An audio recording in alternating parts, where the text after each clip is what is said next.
Hello and welcome to Decorating Pages podcast. I am your host, Kim Wannop, and this is the 250th episode of Decorating Pages. So thank you. Thank you for helping me make 250. On this episode, I'm just going to do a little how it all got started, a recap I have a lot of new listeners, and maybe just give a little history of who I am if you haven't listened to episode 1, how I've built this up, what we've learned, what I've definitely learned from the past year, and what is in the future for this podcast. And I'm really excited to talk about that. I want to start with a little bit of what Wannop's watching. I'm only going to talk about the Oscars because I got a lot to say about it. First of all, I tried, as you heard last week, and maybe if you tried to tune in, I had I thought, brilliant idea of doing a Oscar watch party because I miss watching the Oscars with my friends, and I don't really like a big party because I want to be able to hear it, like the Super Bowl. Like I gotta focus. I don't really want to go to big parties anymore. 2-3 people, that's max. So I thought, watch along on YouTube and comment during commercials, little comments here or there. I had some trivia. I made up a ton of trivia for each nominated film. I had a lot going on. I was going to do a breakdown of the last 25 years of who won production design. And I did first of all, tested 8 times, made sure it worked great. And then I went on like 2 minutes early, and it was was the red carpet. And I'm, sort of introducing how the night I think is going to go. And all of a sudden I see like 2020s on. I'm like, what the fuck? What's this? And then it was like, oh my God, I can't find the Oscars. Now, I am not the only one, apparently, because I read 2 other articles about how Disney Plus deceived people about thinking that they were going to get the Oscars because Disney Plus has Hulu, but the Oscars were only on Hulu. How dumb is that? That you have to have just Hulu to watch the Oscars, not Disney Plus Hulu. No. Sorry, it was wrong. So I started to break a sweat over that of like, okay, well, this isn't going to work. I'll just put the camera just on me and we'll go from there. I'm about 18 minutes into it and a message pops up that your video has been taken down. You had third-party violations. I'm like, what the hell? This is what? Like, I didn't even have the Oscars on. It was just me talking. So I rally. I start another live thing. I'm like, how people are going to find it? I hurry up. I get the link. I put it on my website. Luckily, some people were determined to stick with me. Thank you. And popped in and out. And I did an hour. And then it kept saying we're detecting some third-party violations. I had to like watch it on mute, basically I was on a 3 volume with the subtitles so that my microphone didn't pick up that I was watching the Oscars because they cut it off again after an hour. In that hour, I thought we had some pretty good comments. People were, we were discussing about the tie and, it was just nice. Liz from Canada jumped in. I was behind. I didn't even know I was behind. Thank God Laura told me. And I think Ashley. So thank you to anyone who was determined to find me after that. And I am so sorry to anyone who had the original link and it didn't work out. So I got 1 strike against me on YouTube for that violation. The second time they took it down, they recalled it and said, "Oh, we made a mistake," but it was too late. It was 24 hours later. But yeah, I got 1 strike against me for that. I tried. So I have a year, right, to figure out how to have a watch party because I think it's kind of fun. Like I put some sparkles on. I had popcorn and champagne. I was ready, and I was ready to comment and be commented with. Like it was great. I did eventually text like 2 or 3 people for the rest of the Oscars. And I will admit this, it might have been good to cut me off because I sobbed like a baby during the In Memoriam. I mean, the Rob Reiner was rough and of such a good memorial. It wasn't too deep, but it was impactful. I mean, when Babs came out, I mean, yeah. And that tears. And there was a lot of tears I felt, and I was kind of went into the ugly cry. So it's a good thing. I did pretty good on my Oscar scorecard. I got 19 out of 24. I would say I was happy to get cinematography wrong. I thought it was going to go to one battle, and I am very happy to say and see the first female get up there. And I thought her speech was fantastic and empowering and good for her. Phenomenal job, and doing it all on film and two different versions of film, which we learned in the trivia, if anyone was listening. But yes, the animated shorts and live action stuff, and they always throw me. Those ones I got all the big ones right. International feature I got wrong. That's okay. And then on my own, the ones I made up, I did horrible. I only got like one right out of the like 7 questions I made up. So I made up some hard questions, I gotta say. But hopefully you still had the scorecard and played along. So that was my Oscar party. I do want to comment a little bit on the set because it was a new set this year. The last 2 years they used that big, like almost like an A design in it, and it's been Misty Buckley and Alana Billingsley who have won Emmys for their designs for the Oscars, and rightly so. Beautiful stages. I felt this year it was a beautiful design. It had a lot of panels and the screens that they used. I really loved the horizontal band that they used to get the graphics out there. Oh, sorry. The graphics on screens now and the integration of screens is so great and seamless, and changing the color tones of the sets and everything. I think it's great. I just don't think that to me was an Oscar set. I didn't see one Oscar statue all night, I don't think. Well, they had a couple on the wall when the people walked out. They had like a wall of Oscars, little guys, but like real statues. But I, when I watch, this is me, when I watch the Oscars, I want to feel glamour and shimmer and glitz. I want to forget about the war and the gas prices and the price of eggs. I just want to be in Hollywood and in the glamour and see the dresses and the hair and the makeup and Leo. That's what I want to do. Their whole design this year, it says, was based on the human touch, and everything was very tactile, and it was a beautiful set. I really laughed maybe a little bit too hard when Conan came out and cleaned up the leaves off the tree, mostly because I had made a comment that we had a tree like that Patrick kept in his kit for a long time. We called it the weed tree because those leaves look like weed trees. So I had a little personal joke with that. I don't want a tree. I want Swarovski crystals draping down over everything. That's just me. I want impactful glamour. That's what I would want. That would be my theme if I designed it. But again, it is a beautiful set. I don't know how the money and time and how they create all that is phenomenal. And the whole red carpet back area. I love the photo booth. If you're checking out all of the photos online, check it out. The photo booth is something to see.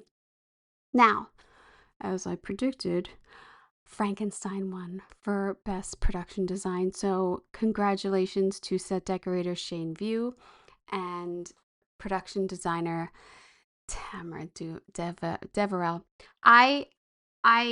It's a tough race, and I, for a minute there, really thought Hemnet was going to pull it out because of all the downloads and everything. But yeah, Tamara and Shane also. Now I'm going to try to start something here. They are, what did I say they were? They are Oscar, Emmy, BAFTA, and Art Directors Guild winners. So, you you have the EGOT, like they are the EBOAs.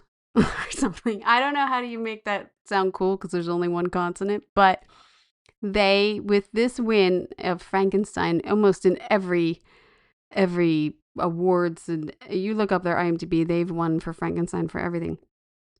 But I would say the grand slam of production design awards they have won. And I don't think it's very easy to win an Emmy and an Oscar. Another winner of that, I must say, Jan Pascal, also winner because she won for Mank. She won the BAFTA. She won an Emmy back in the 2000s for something that I can't remember. It's going to come to me. But yeah, I thought about that of like, there is an EGOT, but there is not like a thing for designers. So maybe we try to make that up. Yeah, I don't know. Anywho, so yeah, congratulations to them and all of the winners. I thought it was a subtle Oscars. I don't, thank God, no slap or anything, but the In Memoriam, that was really good. That was good. And Conan, I thought, did a good job too. So yeah, well, another year down. And then you start to think, well, who won last year? Like, you know what I mean? It's like in 2 weeks. Does anyone really remember who won last year? It's crazy because it's such a big thing. And then, I know Wicked won, but yeah. Anyway, all right. So let's get to this episode, the 250, the big 250. So, it's weird. It's weird to say 250 episodes because it's just me doing it. And to think that I've done this 250 times is just wild to me. When I started this podcast, I just wanted to talk about this craft that I love so much. And I wanted people to have appreciation and understanding of set decoration and production design and everyone who works so hard in film and TV and the details. I just want to talk about the details that make our sets amazing. And it's what shapes what you're watching. And I think people really love hearing, obviously, they really love hearing about that too. So I started this as someone who works in the business. I love my job. I love it. I felt that there was just a needed space where conversations between us could really enhance our craft. And not just like celebrities, not just promotion, not just like the surface level behind the scenes talk, but like the real stuff. That's why I kind of always ask, like, what was your prep? Like, what is the reality of this? You did these great sets and you might have had like maybe not the best money, but what was your timing? Like, I always think that that's really, when people hear like they only had 3 weeks to get this together, that's crazy. It's how it all comes together, how the worlds get built, and the story and the character and the design all meet on screen. And that's what I try to get out of my interviews. And again, I'm here at 250 episodes. It's crazy. Over time, the podcast became more than interviews to me. And I have to say, in the very beginning, I can't even thank enough to Adam Rao, Ian Phillips, Sean Page, my friends, Derek Hill, Jim Gloucester. And these are people I worked with at the time and very good friends who let me awkwardly sit there and interview them. I would not have had those first 5-6 episodes without them. And I know that first season is only 5 episodes because I literally started this podcast and knew that I was going to go into the last season of Veep. But I premiered this 5/22. So I had already done these interviews and then released it on May 22nd, 2018. I was maybe 5 weeks, 6 weeks pregnant at the time. Like, I had just found out that I was pregnant with twins. And in my head, I thought, well, you can't have it all. Something's got to give. So I did those 5 episodes and really proud of it. And then it was like, oh, I started Veep in like August or July or something. And it was really hard. It was really hard to be pregnant and do the last season of Veep. And I was doing Good Place too, early on. And it was hard, but I did it. And I applaud myself for doing that. And it was crazy. And I don't know if I would have done it again, but I worked until the day I delivered. Cool. But then I came back to this because I knew something was here and I knew that I really liked it. And I thought if I could just do a couple episodes, if I could do one a month, awesome. And so that second season was a year later in June. And so I was a year for the second season. And even then I had 4, 8, 12. I had I had maybe 20 episodes for the whole year. Awesome. That was banner for me. And then it was COVID. And then I was like, oh, snap. People are home. People can talk. So that third season was awesome. Fourth season, I was working, and not as many episodes. And then it just kind of fell into, I can do this. I can simplify this and streamline it. And I can do this. On Saturdays, people have been great about interviewing on Saturdays. And so that's how this progressed. That's how this podcast has progressed. And after a while, you get emails, how do I get into this? And I've done episodes like how I got into this, how I started, how I built a crew, how I budget, how this, and then I got to me putting together a set decorating masterclass, which I released last year. It took me a long time to get it together. I used past episodes and then I added 5 or 6 more. So there's 15 episodes in the masterclass of me teaching how to be a set decorator and all the ins, how to parent being and juggle, how to pick your crew, how, like I said, how to budget was a huge episode. So I know everyone was really interested in that one. And I'm very proud of that. And I have gotten a tremendous feedback about that. And I'm so proud. And I am available to anyone who has questions about set decorating always. One of the other things that I think it was during the strike, basically, or a little, maybe the year before the strike, I just got back to, I love TV and film. It makes me really happy. The kids are a little older. I can watch more movies. I can do this. And I started to really study films and not just the ones that are popular. I want to know what was that first shot? Like, what was the first oneer? What was, I want to know all these things. I want to be Scorsese, like that influence of like knowing cinema. I want to be that. And so it led me to putting together a series called the Production Design Film Study, where again, I leaned on my friends. I gave them assignments. We picked a year. You pick any year you want of film, and we will discuss the nominated production design films. And that has educated me so much and has given me this reference in my head all the time of like, oh yeah, 1950, All About Eve. Oh yeah, 1968, 2001, Oliver one. Oh yeah, 1980, Tess one. What the fuck? So, you know what I mean? And one of the best ones, Mr. Adam Rao and I did 3. We did 65, 75, and 85, and that was fantastic. These are all available. They're all free.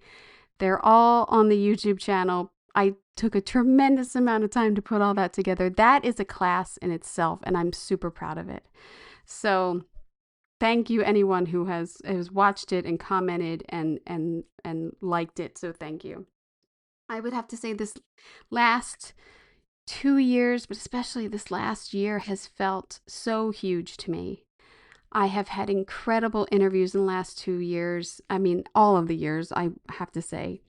But the amount of people who are now depending on this podcast for publicity and for push for award season, which feels like award season's all year long now.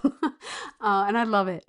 But it's really becomes a place where people can promote, and I am so proud of that. I have gotten to having promoted episodes and really pushing for and promoting people's work, and I'm very proud of that. And I have seen in my numbers of downloads a correlation between winners and and the people who have done the podcast. I'm just saying, people listen. People say it all the time. Hey, I listened to that interview. I didn't know they built that. That's fantastic. Wow. Who knew they went over, they shot that there? That's fantastic. So people listen, and it influences, and that's not something that I really thought about for a long time. And then it just kind of evolved and happened. And I'm very proud of that. I'm very proud of being a staple and a stop by point for awards season. And I have gotten to, I mean, Ernestine Hipper. Can I just go back to her, who won the Oscar? And I knew it. I said to her, get a plane ticket. You better get here. You're going to win. Like, I know it. I know it. I know it. Like that, like interviewing people who have the chance to win is exciting, and everybody's work is great. And I know it shouldn't be competitive, but it is, you know what I mean? But this season with Hamnet and Train Dreams and, oh my gosh, I mean, Sinners, I got to interview them. I got to have a interpreted interview with the production designer of No Other Choice. That was fantastic. And again, Frankenstein, Fantastic Four, Avatar. I this past award season to me has made me blush. I just am so lucky to be able to talk to these creative people. So, and it is a full circle moment this season, talking to Tamara Deverell about Frankenstein, seeing her at the ADG Awards, getting to do the red carpet interviews before, and then seeing her in the winning circle after. It's just, it blows my mind that I'm been able to somehow just go through the process with these people about their designs. It's great. It's also great. So, and those are things that worked. Obviously, that Oscar watch party didn't work. So I try, what are you going to do? Let me talk about doing the red carpet interviews. I was super lucky that the ADG reached out to me, and I was gung-ho and sure, I'll be live on YouTube. I'll do all this. I prepared so much for that, trying to even get like headshots of everyone so I would kind of know who they were. That didn't work out, but trying to talk the whole time. Thank God Shannon helped me technically. And I know there was a couple bumps, and I know that that was my biggest nightmare, that the audio wouldn't work, but I will figure that out, and I will get it right next time. And I hope that it was exciting to see the red carpet for designers. I think that's one of the things that I have said in the room that is missing from the Creative Emmys. The Creative Emmys doesn't have like a proper red carpet. And so believe me, I am going to try to change that. I'm saying it now. I am going to try to change that because it's not right. But to be quite honest, even the primetime Emmys, they don't have a red carpet like the Oscars does, where there's, a crowd and there's that pump up of, that the people are there and people are screaming. And although I don't know if they had it this year. I gotta be honest, they might have shut that down with all that security, now that I'm thinking about it. But I mean, every year. I know when I was 14 years old, I came to Los Angeles, and we stood outside of the Shrine Auditorium, and I saw Gina Davis. I saw everyone. I saw Kim Basinger and Alec Baldwin. I saw so many people that year just being in the crowd, and it was awesome. And I think the Emmys really misses out because I think it's because of the way that whole downtown area is structured around I think it's the Peacock Theater. Yeah, it's not great. So yeah, I'm gonna work on that. One of the other things I'm completely just turned into was about about 2 years ago, I really started to lean into making this podcast visual and making it so that you can, as I've said many times, play along with your picture pages. You can follow the sets that we are talking about on the YouTube channel video that I put out with each interview. And I try really hard to get pictures of what I'm going to talk about. The interviewees usually are great, or any of the PR people helping get photos, because it is a visual podcast. It really is. And when I talk about, like, look at this library wall and then look at those books and you put it this way, or look at the detail on this desk and you describe it, it's great. And unless the person has seen the project, they're not going to really know what you're talking about. So I do feel that watching the videos on YouTube does help. And if there's, especially students or people who want to know drawings, I love, love, love when people have drawings available and I can show the progression from drawings to builds to dress sets. It's just been great to been able to move this podcast to a visual moment. And I know that I push it all the time, but I like it. I like watching it. And I really try to get a lot of photos in there to talk about. But sometimes I have too many photos and there's too much to talk about. That happens all the time. So I don't know what else to say besides if I haven't said it, I am a working set decorator. I have been working for over 20 years, which is crazy. And I have done hundreds of hours of television at this point. I have probably done thousands of sets at this point, and I love it. I get a script and I dive into those characters and I dive into research and I love it. And I am telling you right now, if you don't love it, you wouldn't be doing it. So anyone that I talk to or you meet who is a designer, a decorator, an art director, a set designer, I'm pretty sure deep down they love it. They might not be on the job of their dreams, but they love their job because there is such passion in this business. And scary as it is and whatever's going to happen, I don't think our business is going away in any sense. I think with the availability of cell phones and people making movies, my 7-year-olds like to take my phone and make movies. I think hopefully that, it's just going to evolve. And yeah, it's probably going to be YouTube or it's going to be verticals and it's going to be all this and we got to roll with it. But it's going to evolve just like it did. Hey, remember they used to be silent films. They used to be black and white. Like all of these things used to be, and we've evolved with it. And what we are here for is to make every project look great. And I don't know a lot of people who don't achieve that. I mean, even sets that I don't like, they're still really good. They still have a lot of effort and love put into them, but yeah. So yeah. Okay. I think that's it. I just wanted to say thank you. I just want to say thank you. Thank you, thank you, thank you, thank you to everyone who has listened to this podcast over the years. Thank you to everyone who has watched the YouTube channel. Please go and watch. Look at the visuals. Share an episode. Comment on a clip. Send me a message. Subscribe. Join me on the next red carpet coverage. If you know anyone who needs a set decorating masterclass, please go for it. It's on the website, and if you use the code DECORATE20, you get 20% off. So why not? The film studies, I have more coming up. I have so much more. I should say that I do think that the future of this podcast is more in-depth award season promotion, because that's there's that opportunity for anyone who wants it. And whether you're in PR or you're a regular person, I'm here to promote you and promote the work. And also I think it does become more visual of a podcast. I think it does become more on camera, which I'm not really, you wouldn't think it, but I'm really not that comfortable with.